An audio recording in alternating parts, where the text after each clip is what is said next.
If you had a message for the world, what would you tell them? I'd just tell them what I wrote an answer to what Hug Nation means, what it could happen, because we are one, whether we admit it or not, and we've spent all our life killing, and the various religions have been involved in the killing process.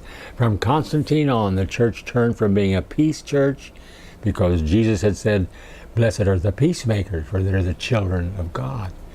And so I've been a Jesus man for all my life, and I'm a pacifist, and I work, and I parade, and I demonstrate, and I write letters.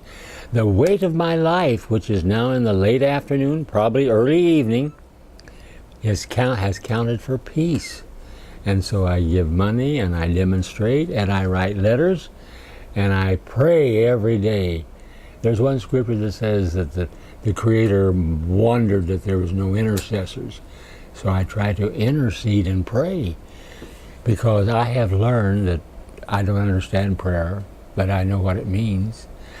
I had the joy in my young life of having a man named Laubach, Laubach, who developed the whole method of each one, teach one.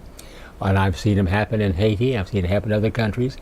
But he came to preach for me one Sunday in Bellingham, Washington. As we sat there, one man had already come in and sat down in the pew, and he said, called me by name. He's going to be my preacher that evening. He said, "Let's just concentrate on that man's head and see what happens." And so we both began to concentrate, and in less than 20 seconds had passed when that man turned his head around and looked at us. I believe prayer or something like that. I don't understand it, but it is a miracle. And people do change, and so prayer changes things, they say. And I have seen miracles in my life of healings and people who were in the right place at the right time. And I'll think of one lady. She was a school teacher. She was threatened to commit suicide because her husband was an alcoholic. He was never home. He was not there at all.